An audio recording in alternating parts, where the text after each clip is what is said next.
जय श्री कृष्णा। प्यारे भक्तगणों, स्वागत है आप सभी का आपके अपने चैनल कहानी सुनो में। आज हम श्रीमद् भगवद गीता का 18वां अध्याय और उसका महात्म्य सुनेंगे। अर्जुन ने पूछा, हे मधुसूदन, संन्यास और त्याग के तत्व पृथक पृथक जानने की इच्छा करता हूँ। श्री भगवान ने कहा, कामना वाले कर्मों के त्याग को ज्ञानी लोग संन्यास मानते हैं और विवेकी पुरुष फलों की त्याग को त्याग कहते हैं। कोई पंडित दोषयुक्त जानकर कर्म को त्यागना उचित समझते हैं। कुछ लोग यज्ञ, दान और तप आदि कर्मों के न छोड़ने को त्याग बताते हैं। हे भारत, त्याग के विषय पे हमारा निश्चय जो है वह सुनो। त्याग 3 प्रकार के हैं। यज्ञ, दान और तप आदि कर्म त्यागने नहीं चाहिए। वे अवश्य करने योग्य हैं, क्योंकि ये तीनों ज्ञानियों को पवित्र करते हैं। ये सब कर्म आसक्ति और फल को त्याग कर करने चाहिए। मेरा निश्चय मत यही है जो उत्तम है। अपने नियमित कर्मों का त्याग उचित नहीं। यदि मोहवश ऐसा किया जाए तो वह तामस त्याग है। कर्म दुखप्रद है। यह विचार करके और शरीर के कलेश के भय से जो त्याग कहलाता है उसे त्याग का फल नहीं मिलता। यह राजस त्याग कहलाता है। हे अर्जुन, अपना कर्म अवश्य करने योग्य है। फल तथा आसक्ति को त्याग कर जो किया जाता है वह कर्म सात्विक है। जो दुखदायक कर्म से द्वेष नहीं करता और सुखदायक कर्म से प्रीति नहीं करता, यह त्यागी सत्यशील बुद्धिमान मुक्ति के योग्य है। देहधारी संपूर्ण कर्मों का त्याग नहीं कर सकता। कर्मफल त्याग कर कर्म करने वाला त्यागी है। कर्मफल 3 प्रकार के होते हैं, अनिष्ट, इष्ट और मित्र।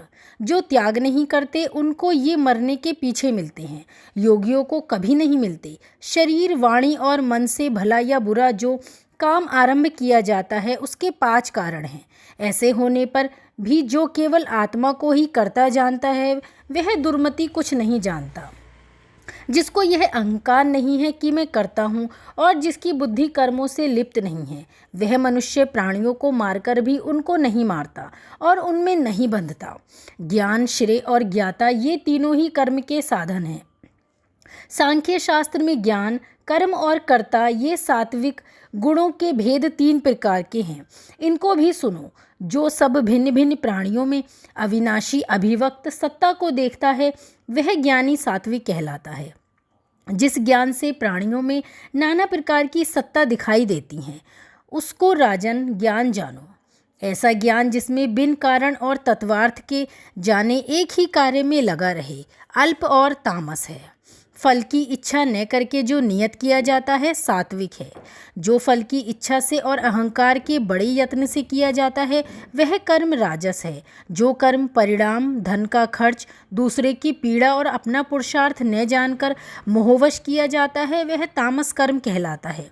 संग में रहित, अहंकार, धैर्य और उत्साह युक्त, सिद्ध और असिद्ध में समाज जो रहता है वह सात्विक करता है। रोग मुक्त, फल का इच्छुक, लोभी, हिंसक, अपवित्रता, हर्ष, शोक से युक्त राजस कर्ता कहलाता है। चंचल चित वाला नीच और मूर्ख, दूसरों की बुराई करने वाला, आलसी, विवादी और दीर्घ सूत्री और तामस कर्ता कहलाता है। हे धनंजय, गुणों की तरह बुद्धि और धैर्य के भी 3 भेद हैं। उनको विस्तार से कहता हूँ, तुम सुनो। बुद्धि, प्रवृत्ति, कर्तव्य, अकर्तव्य, भय और अभय का बंधन वह मोक्ष को जानता है वह सात्विकी है। हे पार्थ, जिससे धर्म और अधर्म, कर्तव्य और अकर्तव्य ठीक निश्चय नहीं होता वह राजसी बुद्धि है। हे पार्थ, जिस अज्ञान से ढकी बुद्धि करके मनुष्य अधर्म को धर्म मानता है वह तामसी है। हे पार्थ, एकाग्रचित होने से इधर उधर न डिगने वाली जिस धृति के द्वारा मन, प्राण और इंद्रियों की क्रिया ठीक चलती है वह सात्विकी है। हे पार्थ, जो प्रसंग से फल की इच्छा वाला है, जो धर्म, काम तथा अर्थ को धारण करता है उसकी धृति राजसी है।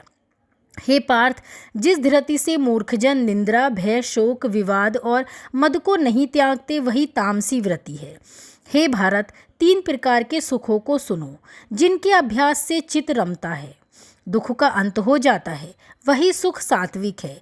जो आरंभ में विष के समान और अंत में अमृत के समान होता है। जो सुख आरंभ में अमृत तुल्य और अंत में विष के सदृश्य विषयों और इंद्रियों के संयोग से होता है उसे राजस कहते हैं। जो सुख आदि और अंत दोनों में मनुष्य के मुंह में फंसाता है और जो नींद, आलस तथा प्रमाद से उत्पन्न होता है वह तामस है। प्रकृति के इन तीनों गुणों से अलग कोई वस्तु आकाश, पाताल, देवलोक में नहीं है। हे परंतप, ब्राह्मण, क्षत्रिय, वैश्य और शूद्रों के कर्म स्वाभाविक गुणों में बटे हुए हैं। सम, दम, तप, पवित्रता, क्षमा, नम्रता, ज्ञान, अनुभव और परलोक में श्रद्धा ये ब्राह्मण के स्वाभाविक सिद्ध कर्म हैं।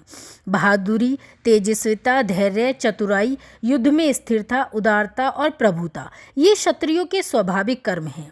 खेती, गौरक्षा, व्यापार वैश्यों के स्वाभाविक कर्म हैं। तीनों वर्णों की सेवा शूद्र के स्वाभाविक कर्म हैं। जो लोग अपने अपने और प्रवृत्तियों के अनुसार कर्म करते हैं उनको सिद्धि प्राप्त होती है, वह सुनो। जिसमें सब प्राणियों की प्रवृत्ति हुई है, जिसने सब जगत का विस्तार किया है, उस ईश्वर को अपने कर्मों के द्वारा आराधना करके मनुष्य सिद्धि को पाता है। दूसरे उत्तम धर्म से अपना धर्म ही श्रेष्ठ है। स्वाभाविक कर्म करने से पाप नहीं लगता। हे कौन्ते, दोष युक्त भी स्वाभाविक धर्म का त्याग न करें।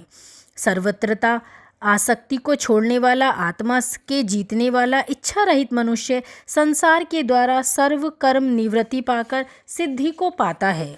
हे अर्जुन, इस प्रकार का पुरुष सिद्धि को पाता है।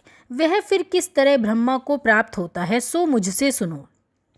यही इस ज्ञान की परानिष्ठा है। शुद्धि बुद्धि से मुक्त होकर धृति द्वारा मन को वश में लाकर शब्दादि विषयों को छोड़कर राग द्वेष से रहित एकांत में रहने वाला, मिताहारी, वाणी और मन को जीतने वाला, नित्य ध्यान युक्त और वैराग्यवान, अहंकार, बल, काम, क्रोध व परिग्रह छोड़कर ममताहीन और शांत मनुष्य ब्रह्म भाव के योग्य होता है।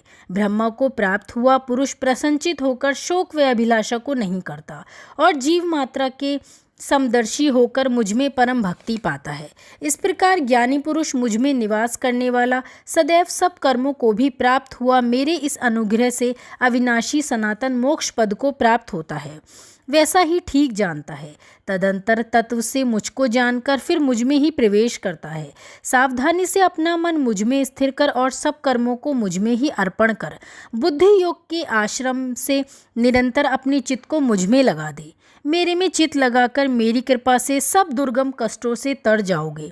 यदि अहंकार से मेरी बात सुनोगे तो नष्ट हो जाओगे। यदि अहंकार का आश्रय लेकर युद्ध नहीं करूँगा ऐसा मानते हो तो तुम्हारा निश्चय झूठा है, क्योंकि स्वभाव तुम्हें युद्ध में लगाएगा। हे कौन्ते, जिस कर्म को अब तू मोह से करना नहीं चाहता वही अपने स्वाभाविक कर्म में बंधा हुआ बेबस होकर रहेगा। हे अर्जुन, प्राणियों के हृदय में स्थिर ईश्वर उनको माया से इस प्रकार भ्रमा रहा है मानो सब यंत्र पर चढ़े हैं। हे भारत, सब भावों से उसी की कृपा से परम शांति और मुक्ति को पाओगे। यह गूढ़ ज्ञान मैंने तुम्हें कहा है, इसे भली भांति विचार कर जैसे चाहते हो वैसा करो। सबसे गूढ़ वचन को और सुन, क्योंकि तू मेरा परम मित्र है, इसलिए तेरे हित की कहूँगा। मेरे मन में मन लगाओ, मेरे भक्त हो, मेरा यज्ञ करो और मुझे ही नमस्कार करो। इस प्रकार मुझे पाओगे, यह मैं सत्य प्रतिज्ञा करता हूँ। क्योंकि तुम मेरे मित्र हो, सब धर्मों को छोड़कर केवल मेरी शरण में आओ, मैं तुम्हें सब पापों से छुड़ा दूंगा। सोच न कर, यह मेरा रहस्य ऐसे पुरुष से जो मेरा तप न करता हो, मेरा भक्त ना हो, सेवक ना हो और मेरा निंदक हो, कभी न कहना चाहिए। जो इस परम गुप्त ज्ञान का मेरे भक्तों को प्रकट करेगा वह मेरी परम भक्ति को पाकर अंत में निश्चय ही मुझ में लीन हो जाएगा। इससे अधिक मेरे लिए प्यारा काम करने वाला मनुष्य कोई दूसरा नहीं होगा और उससे बढ़कर मुझे कोई प्यारा भी नहीं होगा। हमारे इस धर्म संवाद को जो पढ़ेगा मैं समझूंगा कि उसने ज्ञान यज्ञ से मेरी पूजा की। जो श्रद्धावान पुरुष दोष ढूंढे बिना इसको सुनेगा वह भी मुक्त होकर पुण्यात्माओं को मिलने वाले शुभ लोकों को प्राप्त होगा। हे पार्थ, तुमने एकाग्रचित्त से इस मेरे कहे हुए उपदेश को सुना या नहीं? अर्जुन, तुम्हारे अज्ञान से उत्पन्न हुआ मोह नष्ट हुआ या नहीं? अर्जुन ने कहा, हे भगवान, आपकी कृपा से मेरा मोह नष्ट हो गया और स्मृति प्राप्त हुई। निसंदेह आपकी आज्ञा से मैं स्थित हूँ और जैसा आपने कहा वैसा ही करूँगा। संजय कहते हैं, हे धृतराष्ट्र, मैंने व्यास जी की कृपा से साक्षात योगेश्वर श्री कृष्ण जी के मुख से इस परम गुहा संवाद को सुना है। हे राजन, श्री कृष्ण और अर्जुन के अद्भुत पुण्यकारक संवाद को स्मरण करके मैं बारंबार प्रसन्न होता हूँ। श्री कृष्ण भगवान के उस अद्भुत रूप को स्मरण करके मुझे बड़ा ही विस्मय होता है। हे राजन, मेरी ऐसी धारणा है कि जहाँ योगेश्वर श्री कृष्ण ही हैं और जहाँ पार्थ धनुषधारी है, वहीं राजलक्ष्मी, विजय, ऐश्वर्य और अटल नीति है। इति श्रीमद् भगवद गीता सूपनिषद सुब्रह्म विद्या योग शास्त्र श्री कृष्ण अर्जुन संवादे संन्यास योगो नाम अष्टदशो अध्याय समाप्त। 18वें अध्याय का महात्म्य। श्री नारायण जी बोले, हे लक्ष्मी, 18वें अध्याय का महात्म्य सुन। एक समय सुमेरु पर्वत पर देवलोक में इंद्र अपनी सभा लगाए बैठा था।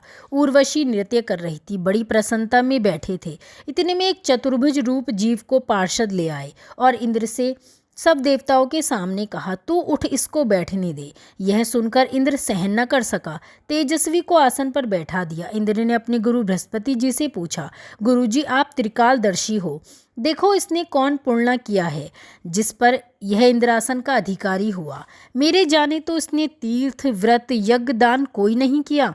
यही सब बात बृहस्पति जी ने भगवान से कही। तब प्रभु ने बृहस्पति जी से कहा कि इसके मन में भोगों की वासना थी, परंतु यह श्री गीता जी के 18वें अध्याय को नित्य पाठ करता था।